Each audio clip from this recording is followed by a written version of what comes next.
There we go. We're live. Hey guys. Super windy today in Northwest Ohio. I'm Bren. Thanks for joining me live. Me and my kitty Opie are just hanging out here. Hey Opie, say hi to everybody. It's super windy, but I love the wind chimes are nice, and hopefully there's a storm blowing in because we could sure use a little bit of good old rain here in the gardens here. And I wish you guys could smell these beautiful, let me see if I can pan around to it here. It's kind of dark, but the lilacs are in bloom. Those are like those miniature ones. I forget the name, the dwarf variety, and they just smell amazing. And in front of it there, I've got a hibiscus and lantana in a container that will kind of take over once the lilac is done. But I'll tell you, it desperately needs watered. So today I finished up some of my the only window boxes I have. Oh, I take that back. I have some back on my greenhouse shed. But I have some window boxes in my kitchen garden patio area, and I finished those up today. And I'm going to show a quick little clip of what I ended up planting in there. So here we go. Hopefully this works.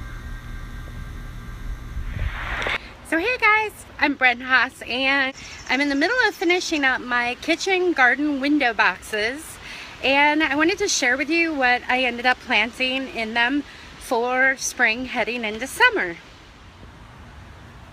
So right there is the door heading into my sunroom, which is just off of the kitchen. So it's real convenient to have this patio area, and I planted a few of my favorite spring veggies in there. I've got wonderful kale. I love kale. Kale's so awesome. You can mix it in your salads, and the pansy flowers you can even use in your mixed drinks or decorate your salad on top of them, because pansies are edible. Pretty yellow, which really brightens it up. These got hit a little bit because we have had a heat wave come through Ohio, but I'll tell you what, these are going to bounce back up because they get plenty of shade back here, and it's just going to be gorgeous.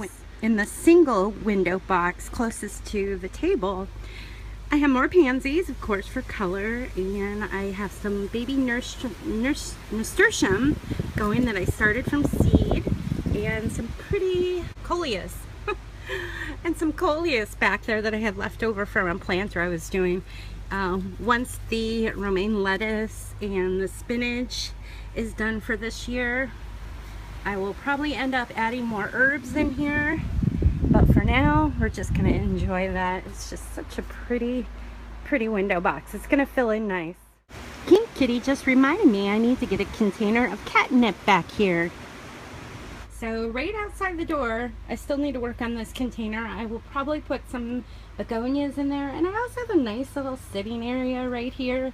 I'll probably put some herbs up here again. It gets a good morning sun. And here's the table and my table display. I ended up putting, it's a fill-in, so nice. This is a pretty one. Let's see, I can get the tag here. Is that it? That's it. Look how pretty. I just love coleus. It's so pretty. And of course different grasses. That grass probably will stay in here and just have different seasonal plantings around it all the way through to winter.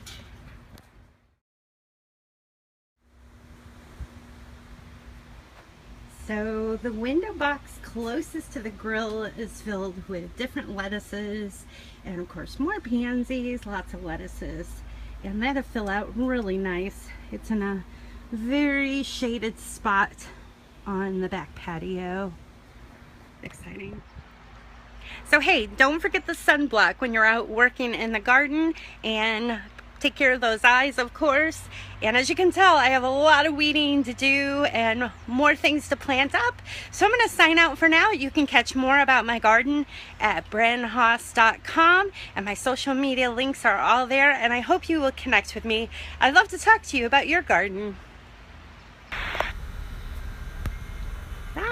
So that was fun today. I love doing window boxes and small containers, and oh, it's so peaceful out here on the deck.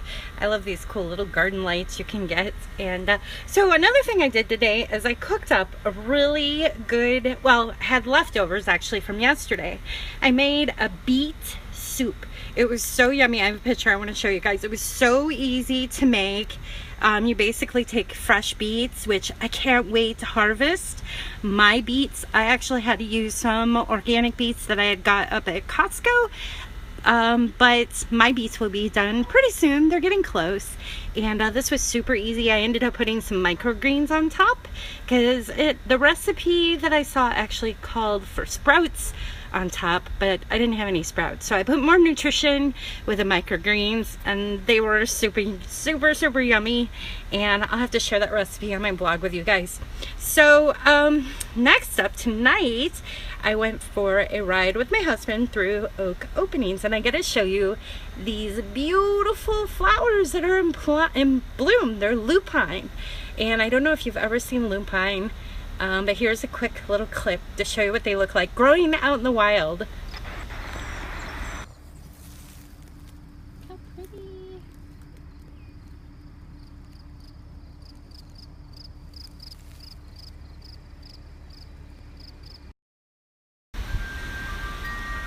Isn't that cool? So that kind of gives you an idea if you grow lupine in your home garden. Sometimes I think we fuss with perennials and plants just a little too much, and if you kind of pay attention to how they grow out in the wild, the conditions that they're in, it might help you out in your home garden. Just keep it easy, or check out the conditions. Like those are just growing naturally, lots of space. There's some different wild grasses mixed in there, and it looks great. So anyhow, I think there's a storm blowing in. It's getting pretty windy, more windy. It was windy today already. So I'm gonna go ahead and sign out. Thank you for joining me live tonight on my little creative living with Bren Haas show, or vlogging every day on here, or try to.